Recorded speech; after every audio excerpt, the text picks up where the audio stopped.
On Saturday, July 30th, approximately 1:30 a.m., police officers responded to the Plums Lounge and Overflow parking lot in front of Piggly Wiggly in the 1000 block of Montgomery Highway. They responded to a shots fired call, and when they arrived, they discovered a person that had been shot.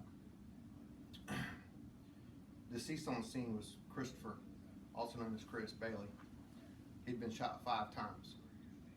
There's only one thing to say about this, the way he was shot, and it was an execution.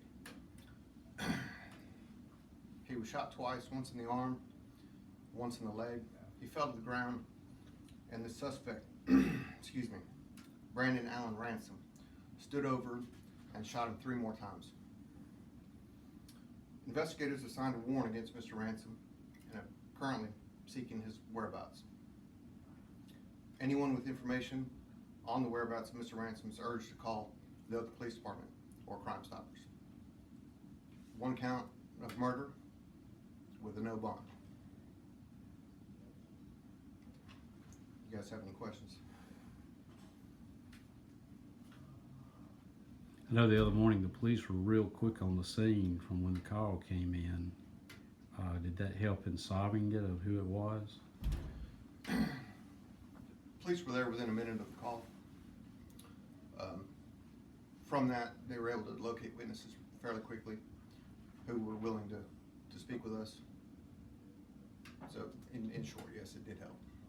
The press release is saying the parking area in front of Piggly Wiggly, I know that shared the parking lot with Plums Lounge. Do you believe there was an affiliation with that nightclub and the shooting? In that, the victim and the suspect were both inside the nightclub at some point prior to the incident.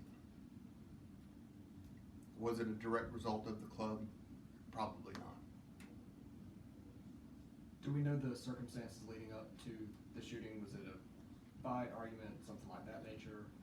Of course, we want to talk to Mr. Ransom and hear what he has to say. So we have information, but we're not going to release it at this time as an integral part of the investigation.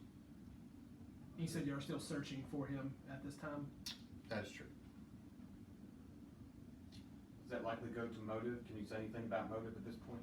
Not right now,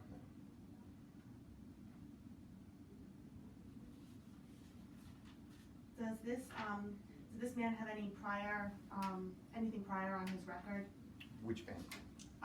Suspect. The suspect, yeah. We don't have an extensive history with him that I'm aware of at this time. What his criminal history is really irrelevant to what he did on Saturday morning. Do y'all believe he's still in the Dothan area? We are actively looking for him. Do you know if he has a local address? Is he from Dothan, the suspect? He has several addresses.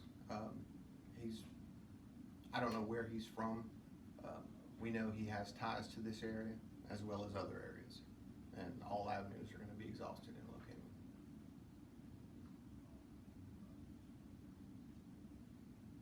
Do we have any idea if anyone else helped with this, or was this just a one man? Those are all kind of part of the investigation ongoing.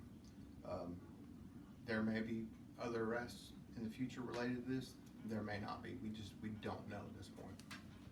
There are several angles that we're looking at, and we'll have to just pick apart every piece of the story.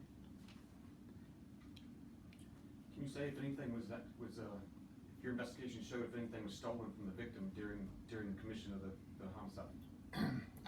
I see where you're going. Was this a robbery? This was not a robbery. Like I said, this was an execution. He went there to kill this man.